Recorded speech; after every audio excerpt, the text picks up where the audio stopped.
Well, good morning or good afternoon, as it may be, wherever you are. I welcome you to our complimentary webinar, Nail Your Next NCQA Accreditation Hire. This is one that was something that I've learned in the last 10 years in trial and error. I'm the president and CEO of Managed Healthcare Resources that I started as an NCQA accreditation firm 34 years ago. I jokingly say I don't hire anybody that was born after I started the company because they just don't have enough experience behind them. And so I was an NCQA Surveyor for 29 years until January when I retired from doing that to just work on the firm. We had a lot of NCQA surveyors on the team, and we're branching out URAC accreditation and have some URAC surveyors on that I am working with. So want to always make sure we have that connection back to that experience that they've had in their past, or at least for the most part. And so there are common pain points when everybody is trying to hire. There's unqualified or misaligned hires. And what you're going to gain today is checklists, insights, tools, red flags, and lessons. We have 4 handouts that are going to go out, and I'm going to be working on several of those during this. But I want this to be very practical for you because it is so important to have competency-based hiring and behavioral interviewing, or else you're going to hire on personality. And personality, you can be nice to work with, but if you cannot pull your weight, you are not going to be able to do the work. And so this is a lot of experience gained in the last 10 years that I started hiring people instead of being a solopreneur to replicate myself and to try to see what would work out. So it's been a lot of trial and error there. And I wanted you to have the experience that I've had with as few regrets as possible. When you do a lot of the upfront work and take your time, you're going to have fewer impact on bad hires and human fallout. And so the saying is you either succeed or you learn. And I've had a lot of learning in the last several years, and I want you to have the benefit of that. So anybody who knows me knows that I love quotes. We have 3 at all of our team meetings every month. And so, of course, I'm going to lead with that. Hiring the wrong people is the fastest way to undermine a sustainable business. And the famous Richard Branson from Virgin Airways says, hiring the right people takes time, asking the right questions, and a healthy dose of curiosity. And many people have told me, hire slow, fire fast. Because Perry Belcher says, nothing will kill a great employee faster than watching you tolerate a bad one.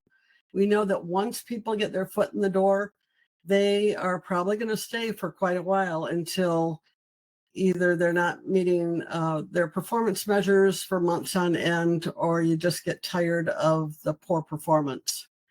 So hiring the right person is important because bad hires, you're going to have missed deadlines, survey risk, reputation damage, effect on the team, and experienced hires ramp up faster to align with NCQA requirements. And I just want to put the emphasis on, there are a lot of firms that think, well, I'm just going to retool my QI person to do that in accreditation. And there's a chasm between people who do great QI work and work on HEDIS and closing gaps and clinical and non-clinical complaints and all of the things in the QI plan, and as opposed to accreditation specific responsibilities. So I want to, I'm not going to contrast and compare, but I do want you to be aware of that in case leadership wants to do that.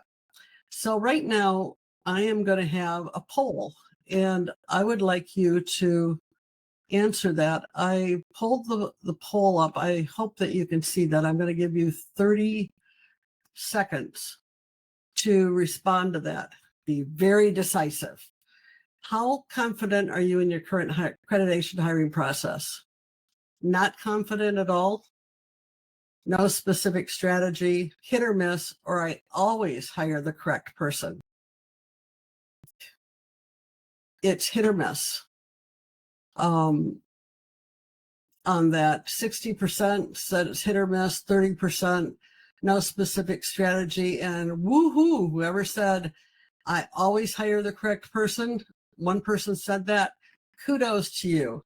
You probably have a lot of experience behind you and have asked the right things. So I looked up the estimated financial cost of a bad hire, and it's a lot. And I don't know if your line item for your budget has your personnel costs in the line, but if it does, just look at if you had somebody who was being paid $90,000 a year, and I bet you there's some on here that pay more than that. Conservatively, it would cost you $27,000 and probably more. That's just a very conservative cost. So where did the costs come from? The direct costs are wasted recruitment, onboarding, and training time, and salary and consulting expenses due to underperformers. We found a lot of times people bring us in because people can't pull all their weight, and then they have the consultants doing the regular work, which, that's can be part of our scope of work. It's a higher cost to the organization than if you had a real functioning person that could do that work in there. So I really, I know you'd like to get the right people, but this is one of the costs, and that is for consulting when somebody else is not doing it, or somebody leaves, or you're in between people, or you need more people. And so you just always, if you have the right staff, a lot of times they can carry the load of the work. There's opportunity costs with delayed readiness for submissions, have a lot of fire drills, missed deadlines because of causing that fire drill, and nobody likes that.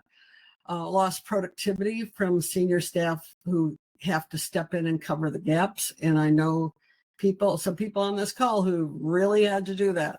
And then compliance and risk, where you miss standards, you get corrective action plans, you get a provisional status. All this adds to financial costs and time because NCQA has a 3-year process. And if you have a corrective action plan and a provisional status in there too, both of those will happen in between that 3-year time period. Any more cost to your budget, and a constant working on getting ready for a survey. And we really support getting being in sustained performance, but when you're having to keep getting ready and it's a lot of work and really wears on people's time and their efforts. And so if you can get away from that, everybody of course wants to, but those are some of the costs with when you have inadequate staff or inappropriate staff. Also, there's a reputational risk. There's weight on your team because of the morale is lower. Engagement suffers, trust erodes if poor performance is tolerated. As in one of the quotes, that's a good way to lose other people on the team. Reputational risk in your organization. You have problems and your leadership is not going to be very confident in your team, and they're going to start micromanaging people and scrutinizing things more deeply, just like a surveyor will on a survey. When they find something wrong or don't find that you're forthcoming, that's going to happen. And anybody can get into NCQA's report card and see what's going on with a corrective action plan or provisional or denial status. And future contracts with both employer groups and also with the state. And we've been involved in some of those when we were brought on after some of these bad situations happened with denials or provisionals or caps. And we're brought in to help mitigate that because they were going to lose the state Medicaid contract. So next slide. It's important and it's mission critical because it doesn't just cost you money. It could cost your reputation, your timeline, and your team's trust. We're going to cover areas today on what's the role you're hiring for, how do you align values and cultural fit, technical skills, behavioral interviewing, and DISC assessments. The first one I'm going to cover is value congruence. This is one of the most important things, and I lead with that. because if your values are misaligned with the person that you're hiring, you're not going to have any traction with that person, because they could be the most skilled technical person with accurate answers on the behavioral questions. But if they don't fit your values, run away. Values should attract people, and hopefully they also repel the wrong people that don't, they're not in sync with what you feel and you believe in your organization. And our values, we have 13 of them listed on our website, and we're just going through those in our team meetings about what that means internally to us and the team and externally to our clients. But we've had those up for 3 years, and I don't see that they need to change, because this is how we approach our work and how we work internally and working with each other as team and working with our clients. It's all based on value. And you can pick these up from things that they say and words that they use. So have several conversations with them. Talk about the values in your organization. One of the things I was just so pleased to hear from somebody who was a client who was given in her role another business unit. And one of the first things she did is have everybody meet together and say, this is how we ethically approach accreditation. We don't mislead the consultants or the surveyors. We always are honest. And she was going through all the ethical things that are important. And if you don't do that with the people that you're interviewing and see how they answer, you might end up with a dud. So listen carefully. I always listen to things that people say. I ask about their family. I ask about in the behavioral, in the situations, it could leak out what their values are and if they're a person of character or not, because I only want to hire people who have character to work with me, because we're a remote workforce. And a lot of the ones that we're talking to today are too. If you can't trust them when you can't see them, then there's no basis and foundation for who you're going to work for. So values are very important. And so talk about them. Make sure before you start, and I know probably everybody does this, but maybe in smaller organizations you don't, define the scope of their roles. Do you want them just in a pigeonhole that you want them to just do drone work all the time and not think, just very task oriented? Or do you want them to hire forward to see how they can grow, develop, and maybe you're going to just bring them in as a team member, but you want to help them to develop into a team leader in the future if you have a team. And so always look for those characteristics as you are interviewing them, you're working with them, you're seeing what roles they've been in before, but you need to make sure you go into the whole situation knowing exactly what your intent is and what you want to see from them.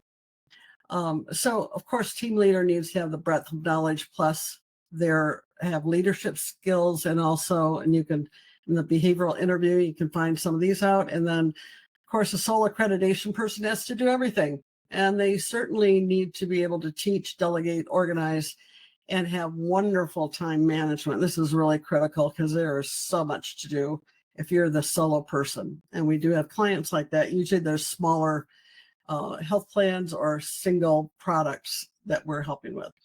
So I'm going to share with you some of the secret sauce that we have that I found that's worked.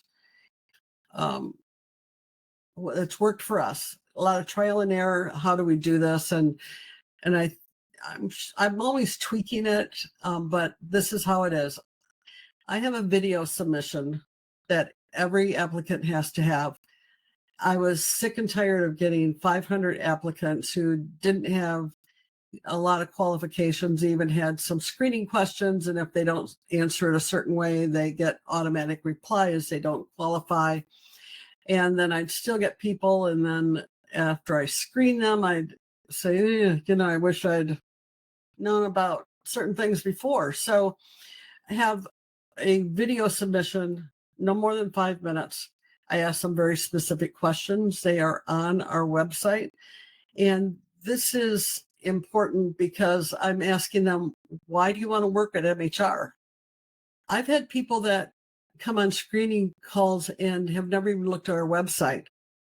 That's to me a terminal lack of curiosity. And if they're not going to do that, then, I don't think I'm interested in them. I know I'm not interested in dealing with them. So that forces them, if they really want to do the work. And if they talk about your values, your mission, your vision really resonated with me, that tells me right away that they qualify for a screening call. And then in the next calls and contacts, that I try to decipher if they're just giving me some lip service, but they're not for real. And then I have an evaluation of the video and their resume. So, some people say CEO as Chief Everything Officer. And yes, we're small enough that I review everybody before they come on, because I don't want to waste time in this whole process. It's like, going over the gauntlet with all the steps that we have to make sure we get the right hire. So yes, I screen them. I ask them some very specific questions, and I get at where their interests lie and if they're passionate about the standards. You don't want somebody who's not passionate about the standards, and then it becomes a job. It's not a passion. I only want people that are passionate, because this is hard work. As much as I think some people think consulting is, putting your feet up and answering questions once in a while, it is not that. It's really hard work. And if that's what I ask them, what do you think a consultant does? And I get some of these NAMBY responses. I know that they're not the right one for me. So then I also have a DISC assessment, and I've sometimes done it before the screening call, because something about the resume, I'm thinking, yeah, they're kind of iffy whether I'm going to spend time on a screening call. I've got a license for DISC assessment, so I'd rather do that and not waste my time or the evaluation process in going through it all. And then we have some exercises. We have people sign an NDA. We have exercises that are mostly on the harder side. It shows whether you can read the standard, apply it, and you know enough to appropriately assess it. Now, I set the mark at 85% because, like most smaller consulting firms, we are a 1099 contractor and not a W-2 employee company. And that last 15% takes an incredible amount of money to get people to the 100% where our clients expect them to be, because we coach and mentor them in that 15% to make sure that they get there and they're giving accurate answers and they're leading the client correctly. And I have to pay people to do that. And so 85% was the threshold that I've set for that. And then they have 3 interviews, 2 of the team leads, where they ask them some questions, especially with the tip about client situations. How would you handle this? How did you handle this when you were working with your last employer? And that really helps to know whether they are going to be a team player or they're going to be a diva. Now, I try to cull out divas, because divas are only for themselves.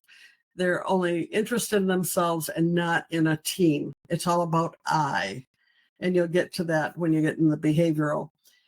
So the last one is with me, and it's only if it passes the team leads. They pass their exercises. They've been 2 thumbs up with the team leads, and then I get them, because I'm going to do a final review for whether they fit in with our culture. And I'm going to ask them some very pointed questions. Now, I had a screening call recently with somebody who'd been with a client of ours, but even if they hadn't been, before I have a screening call, I go look at their last employer, the report card, and then their resume, because I want to really know how they did for their last employer and where there were problems. And when they were, I'm going to address it. So I said this to this person who had been to one that was initially denied and then just on provisional. I'm going to ask you some tough questions. And I hope you're going to be really truthful with me. And is this something you want to do? And they said yes. And so I asked them what happened in their last job where they were, there was a denial, and what was their part in it and what was the cause. I wanted to hear whether they were going to do a lot of finger pointing or they were going to take some responsibility. But that's why it's really important to ask tough questions. Don't just assume. And you don't want this to be the elephant in the room. And I think it's important to do that background to see what went on, because you really want to know. And then, of course, the obligatory references and background check. Dave Ramsey, if you're familiar with him, says, you're always going to find people they pick references who are going to give them a good reference. But if they pick somebody who's not going to give a good reference, if they're that stupid, I don't want to hire a stupid person. And so, like, oh, okay. Well, I have had once where somebody did say something pretty negative about somebody, but for the most part, of course, they're all glowing, but you still have to get those if that's part of your process. So going to keep going through. There's some technical skills. Keep going. On a checklist that you're going to get, it is very detailed. It is not experience. It's not as detailed as what we have in our experience grid. Ours takes between 1 hour or more, 1 to 2 hours to complete, because it asks very, very detailed questions. Number one, when we didn't do this, we were finding out things later that, I've never PDF'd a document, and I've never bookmarked anything. I only dealt with X standard and not this standard. Or I didn't do delegation, a delegation area took care of that, so I really don't know anything about delegation. We know that delegation is just part of the standards. Every standard set, you need to know it. So we wanted to know up front, and it also helps us both the team leads and I to ask the right questions of them and delve into those areas that we have some questions about, because, as you know, the devil's in the details. Now, if you're going to have people you want to write, then you'd better ask for an annotated sample of their writing. And I've done this because this is really important in any organization to have good writers. Next slide. So you're going to see in the checklist about some timelines and how if they've led meetings, if they have interacted with subject matter experts, coordinated when you're going to, this will get more into the behavioral, but coordinating under pressure, clarify whether they owned a process or they just contributed to the process, because that's really critical in whether you can give them that responsibility or not. We found that there are some that have never communicated with NCQA. They've never submitted a question for PCS. They've never dealt with an interactive tool. And so these are things that clients want. And if they haven't done that to work with us, then we need to know that. We can certainly coach to that, but we want to know up front. Next. So there's internal training. You want to know if they've developed trainings or they've just led trainings that others have developed. We know that if you develop something, you're going to know a whole lot more than if you just teach something most of the time. And because you have to really learn it to teach it. And so it's really important to know if they've done that internally. Have they taught team members? Have they onboarded other people on the team? What have they done? And next slide. There's also about file prep and survey preparation participation. So I've gotten a lot of resumes from people that I swear all they knew were the 4 letters together, and they've even misspelled NCQA into NCAQ or NAQC or something. And I swear that maybe, and I say this facetiously, that they were in the building when an NCQA survey occurred, but they say they know NCQA. So you have to really delve deep and know, what did they do? Were they in the room? Did they participate in files reviews and that process? And how much of a participation did they have in the whole process? And so ask some really pointed questions. If you get vague answers about standards or NCQA, that's a huge red flag. I had one that I said, so let's talk about PHM5. And they said, what's that? Like, okay, that's a complex case management. You're a clinician and you don't know what PHM5 is. That's the first red flag. And because then you start going deeper, they don't know anything about it. That means they're probably more of a newbie, because if you've worked with standards for 2 to 3 years, you know the standards names. I don't ask them down at the element or factor level, but I do ask at the standard level. And if they can't tell me that for standards they were supposedly responsible for, that's a big red flag.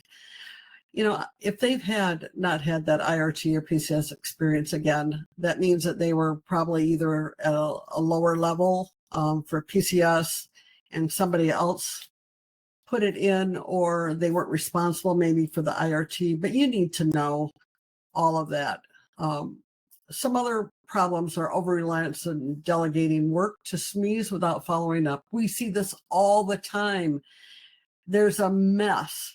And people say, well, I assumed that I told them what they needed to do, and I assumed they were doing it. We say, inspect what you expect. This is the same thing about delegation. They say, well, I don't know about it because somebody else handles delegation. We have a whole unit. So does that other unit put all of your delegation information in the IRT? No. So who's responsible for it? Well, I was. So did you review the documentation? So those are the types of things you have to really get down to the nitty gritty. And the next slide is about, inability to name standards, as I just talked about, and that they're not proactive. So that's, we've done the values, we've done the technical skills. Now on the next slide, we're going to get to behavioral interviewing skills. That's where you want to ask them about situations. Now, this can be actual situations that you've run into, or this can be things that are theoretical in nature. And if you guys don't have that, then I can certainly tell you what some of those are. And we have those. So Patrick Lencioni wrote The Ideal Team Player. And he has he says they're humble, hungry, and people smart. And this is what we look for in people we hire. And I've got a handout about that, and you'll be able to look at that. Next slide. But you'll see some ideas on what shows that there are any of those. But when you're looking at these and asking these questions, you can use a STAR technique, and this helps you to remember that you're looking at the situation, what tasks were done, and then also what actions they took and what were the results. Tell me about a time you remediated a gap before submission. How do you ensure subject matter experts remain accountable? That shows you whether they're passive or they're active and proactive. Let's go, how do you train new staff? Do they take ownership for it? Do they talk about communications, show initiative instead of waiting for somebody to say, yeah, you need to do this?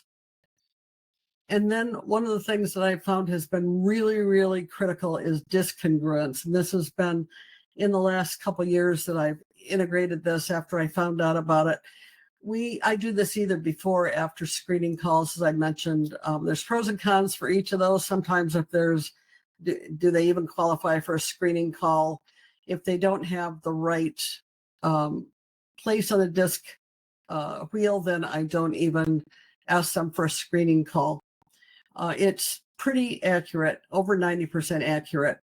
And so it was built in 1928 by, I think, a behavioral psychologist and it's been shown to be so accurate in so many different situations and every type of job that's out there. And it can help you to see if they are the right personality with accreditation, and help separate out, are you hiring them for their personality or their capability and fit within what you need them to do?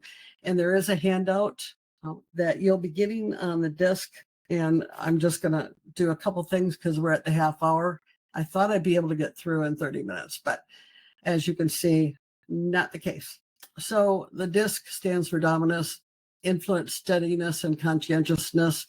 And there are all these combinations, and next slide will show you what they are. And these are the ones that are, the first three are the ones that are the most congruent with what you need to do for accreditation. And the handout will show you about these. It'll also show you the alignment with ideal traits of that accreditation person, whether they're detailed, methodical, logical, somewhat risk averse, their strengths, potential issues, and best fit tasks. And I go back to these all the time if we're looking at something in the team and in a person, and I go back and say, yeah, that is part of what the issue is, but this is how we can work around it. So that's really important. Next slide shows you the best for accreditation. They need to have a high C, which shows an excellent fit. A CS, conscientious and steady, another fit. S and C, steady and conscientious. But S is kind of a moderate fit. And I found this to be true because they're reliable and calm, but they don't have the analytical drive and avoid confrontation or rapid decision making, both of which are really important in accreditation. They're very helpful. They can support people, but they're just, to be a leader, that's not the person you want, or that has the S in there. Next slide. So we're just going to talk about a couple situations I see. Sometimes people are great on paper personality, but their disc profile and the interviews demonstrate a lack of alignment with our values or needs. They could be less experienced. Maybe they shadowed somebody on the accred team, but they didn't have primary and independent work requirements. And so always probe for whether they were an individual contributor or the lead on that. But the rock star you want is the one that has clarity, confidence, and collaboration. Appropriate confidence, not overconfidence, not somebody who says, I. And when you are hearing that a lot on the behavioral interviewing, I did this, I did that, that's a diva. Steer clear, because they're going to want all the credit. They're going to want all the glory. They're not going to be a team player. Next, we have people that, well, just a summary. You need to assure values are in alignment. Don't be afraid of turning people off or away. Values are magnetic and pull the right people. You want people who are going to work well in the value system that you have in your culture, or they're not a cultural fit. Perform detailed probe of their experience, because they'll say something really vague or not very detailed. And if you don't ask a lot of questions, and the right questions, as Richard Branson said, you're not going to get the response that you need to know how deep their experience is. And make sure you conduct behavioral interviewing with several interviewers, because everybody has a little different approach. Ask things a different way and maybe get a different answer, but you certainly want a consistency between the interviewers with the answers that they're getting. Make sure you assess their personality. If they don't have a great personality and enough passion and pep, they might not be the right person for the team. So there's one thing I mentioned, Patrick Lencioni, the ideal team player. He also had the 6 types of working genius. You can go on his website, and for $25, you can take an assessment of your working genius. It's WIDGET, it's wonder, innovation, D is discernment, G is galvanizing, E is enablement, and T is tenacious. I'm a DI. I'm high discerner, high innovator. I need people who are galvanizers to get people to go. And if they are having trouble, I need somebody with an E that's an enabler or a handholder. And T, I need somebody on the team that's a T, that's tenacious and takes the project all the way to the end. And so it's really good if you can take those to know your personality and who you need to fit in with your team. And $25 is really a low bar for finding that out. If you have 100 licenses, I think you can get a 10% discount or something, but $25 is, I think anybody's budget can handle that. And it really will help your team to know how they can all work together and get to the end, because it is a long haul. It's a lot of work, and people can flag in their energy and just get so tired of the whole process. So you need a galvanizer in there that says, hey guys, we're almost there. Let's go. We can get there. Now I can do that, but it's not where I want to live all the time. Typically, these are people on the DISC profile that are an I call them the cheerleaders. So you need different types on there, but of course the I's aren't good for details, and so they're not good in an accreditation team. Watch for red flags along the way and take your time hiring. It's going to take longer, but it's going to take less time in the long haul than hiring the wrong person and cause less disruption in the business. So take your time, do it right. And then the next slide talks about the handouts that we're going to give you. I didn't want to give you those to you ahead of time because you could sit there and read through and not get everything that I'm telling you. And I wanted you to hear that, because a lot of times what's in between the lines is what's really important to give you a little bit more glue to know how they all fit together.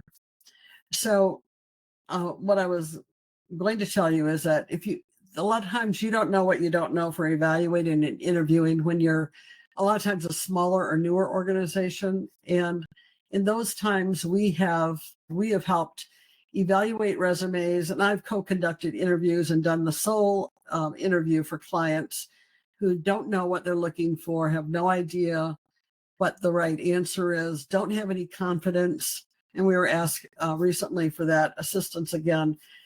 So we can always do that for you. And a lot of you on this webinar are clients. And if you need any help, just say the word, because we'll be glad to help you. But you have a lot of other things that'll help you.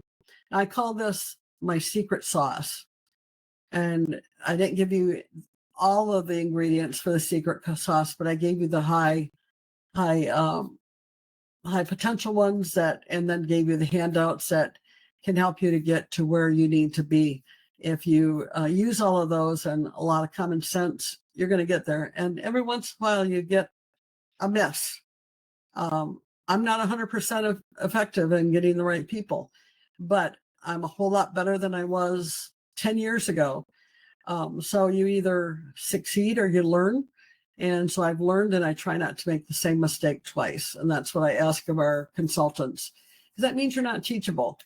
Just make a different mistake, because you can't live and do work without making some mistakes as you go. Just try to avoid those costly hiring mistakes. If you need a 15-minute consult, I'm always glad to give an opinion. A local health business periodical reached out to me this morning and said, do you have an opinion on this insurer and the hospitals that they are negotiating with? And I said, Dustin, you can always find an opinion with me. I have an opinion about everything. So I'll be glad to give you a 15-minute consult for any of that. And if you're not a client, I'm glad to talk to you too. If you feel that you have needs that maybe we could meet, we'll be glad to talk to you. But That's not the primary focus of this webinar for getting clients. Primary focus is to help you to make the right decisions on who you hire. So somebody asked about, do you find that most companies give references? Companies, no. People, yes.